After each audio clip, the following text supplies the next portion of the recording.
Lexi Clay sends one back, and it's gone. Hard in the center field. What a catch! Good afternoon, ladies and gentlemen. Welcome to the corner of Twickenham and Edison. It's time for Irish softball as the 24th ranked Fighting Irish of Notre Dame get set for game number 31 as they play host to the Scarlet Knights of Rutgers. Alongside Mike Augsberger, I'm Mike Scholl. Mike, a little bit of, I think a good way to put it is a subpar performance for the Irish earlier this week against Loyola Chicago.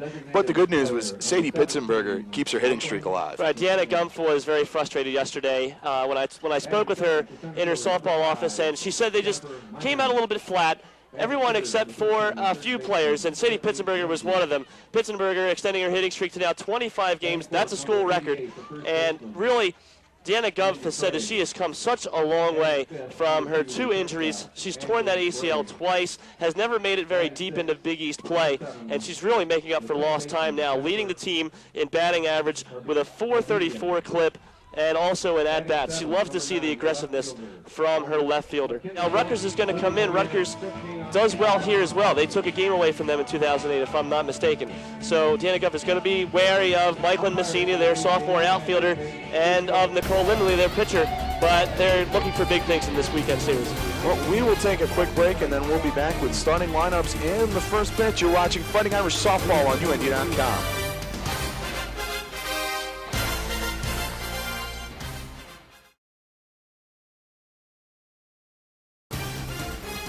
Back at Melissa Cook Stadium, you see the Irish taking the field here to take on the Scarlet Knights. Let's run down the lineups for you.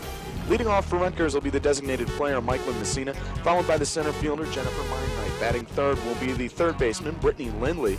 Batting in the cleanup spot, the first baseman, Mandy Craig. Batting sixth will be the shortstop, Ashley Bragg, followed by the seventh-hole hitter, the second baseman, Jennifer Harabedian.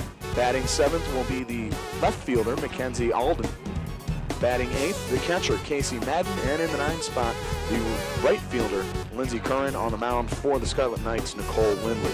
Defensively for Notre Dame, here in the top of the first, it'll be Sadie Pitzenberger in left, Alexa Maldonado in center, Brianna Jorgensborg in around the horn in the infield, Heather Johnson, Katie Danny Miller, Christine Lux over at first, and the battery, Jody Valdivia in the circle, Christina Wright behind the dish for the Irish. Jody Valdivia comes in sporting a 1.86 ERA. She's 18-3 on the season. This will be her 20th start. She's gone the distance 14 times. In 127 2/3 innings, she's given up 35 runs, 34 of those earned, 45 walks to 163 strikeouts. Opponents are batting 179 against the Irish ace. She will face Michael Messina to get good. Messina comes in batting .261. This is her 26th start of the season. She's got 3 doubles, 7 home runs, 26 runs batted in. A lot of pop out of the leadoff spot for the Scarlet Knights. Valdivia is going to mix in her pitches. She's got everything, so Deanna Gumpf says, and right now her rise ball is the one that's working the best. She can hit that consistently 62 to 63. First pitch to Messina is a called strike, 0-1. The keys for Valdivia is really going to be to get the Rutgers hitters to chase outside the zone. Scarlet Knights come in with a record of 12-15. They did go 3-1 in their past week.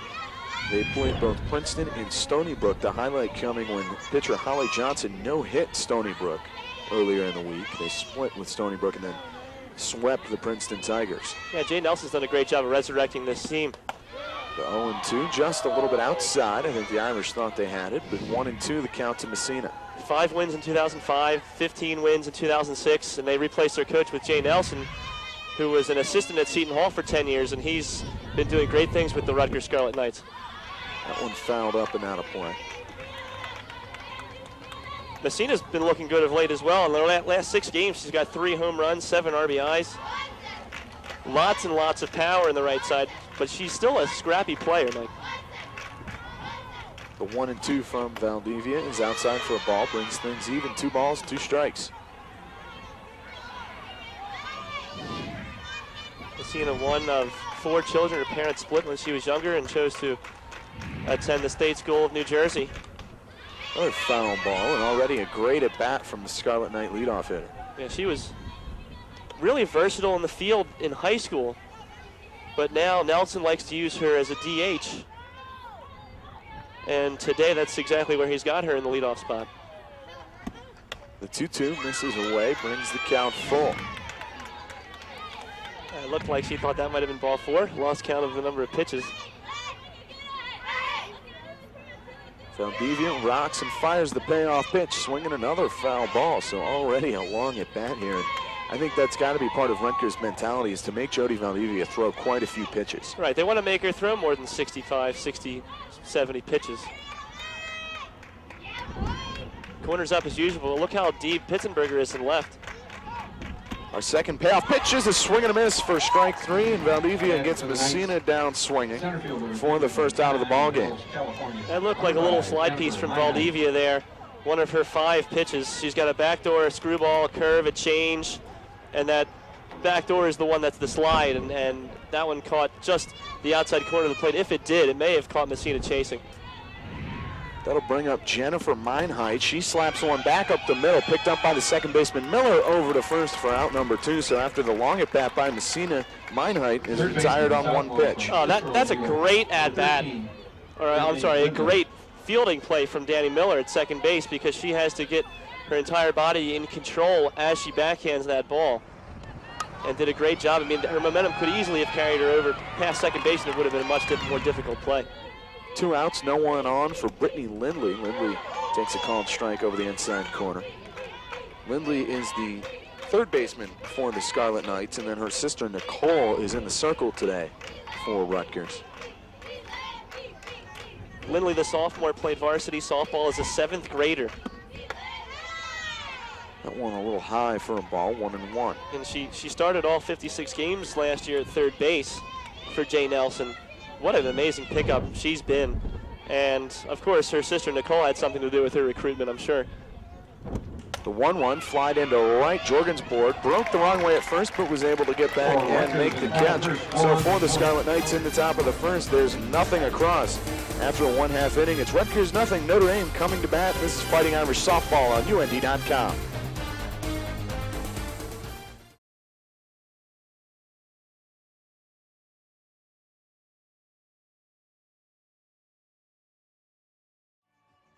Back at at Melissa Cook Stadium. I'm in a baseball mindset, apparently. Back at Melissa Cook Stadium, the Irish softball team held Rutgers off the scoreboard in the top of the first. We go to the bottom of the first. Here's how Deanna Gumpf's lineup looks. Leading off will be Sadie Pitzenberger, followed by Katie Fleury and Heather Johnson. In the cleanup spot, Christine Lux. The 5-hole hitter, Danny Miller. And in the 6th spot, Alexia Clay. Batting 7th will be the catcher, Christina Wright, followed by Brianna Jorgensborg, and the 9th spot, Alexa Maldonado. Defensively for Rutgers, it'll be Alden, Meinheit, and Curran left to right in the outfield.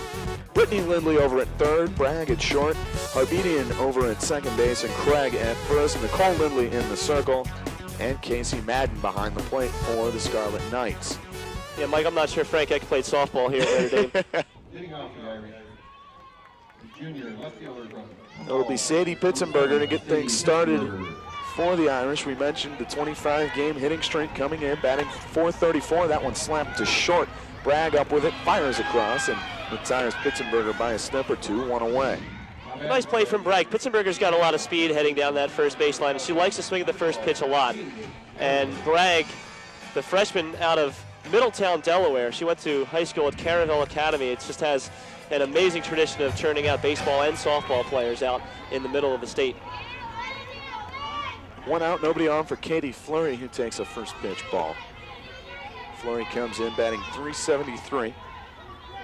7 doubles, 16 runs batted in. She does have 3 home runs on the season, 16 walks to 7 strikeouts.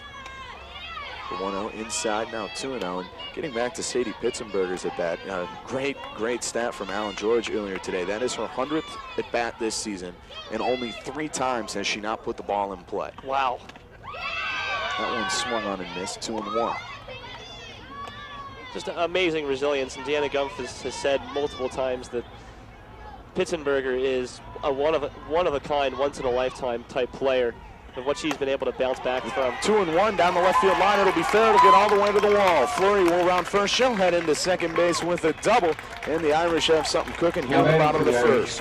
You think Katie Fleury didn't like to see Nicole Lindley starting this game rather than Holly Johnson, the left-hander for Rutgers. Against Holly Johnson, she's 1 for 6.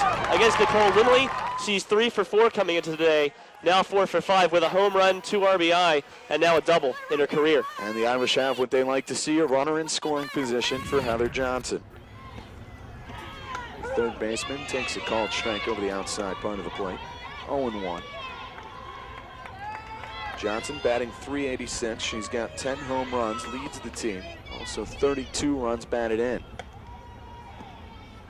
The 0-1 up high for a ball, 1-1.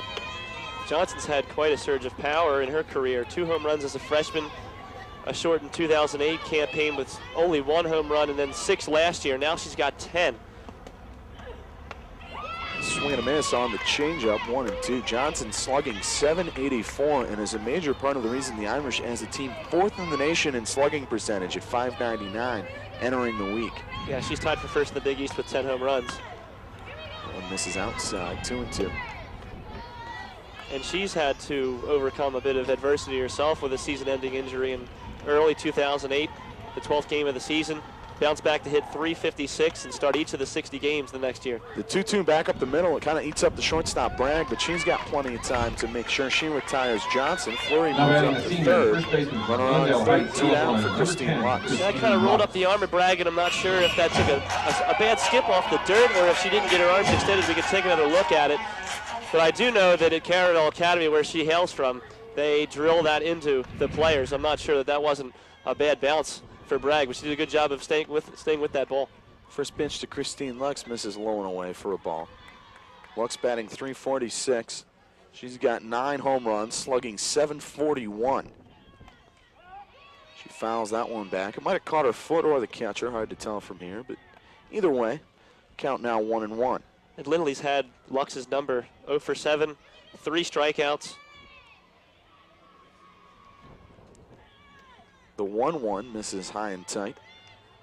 And so what Lux is going to try to do here is see as many pitches as possible. You want to try to work the pitcher when you know that you haven't had much success against her. The 2-1, swing and a miss for a strike. 2 balls, 2 strikes, 2 outs. A runner on third for the Irish, trying to get an early lead. Big pitch here. Irish cleanup hitter at the plate.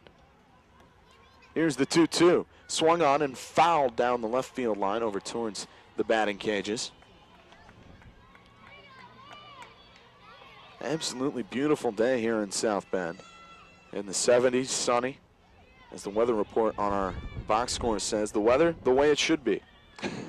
Swing and a miss by Lux. The catcher didn't come up with it, but she will fire to first to retire Lux, and that will retire the side. The Irish pick up no runs on 1 hit. There were no errors. There was 1 runner left on base through 1 complete at Melissa Cook Stadium.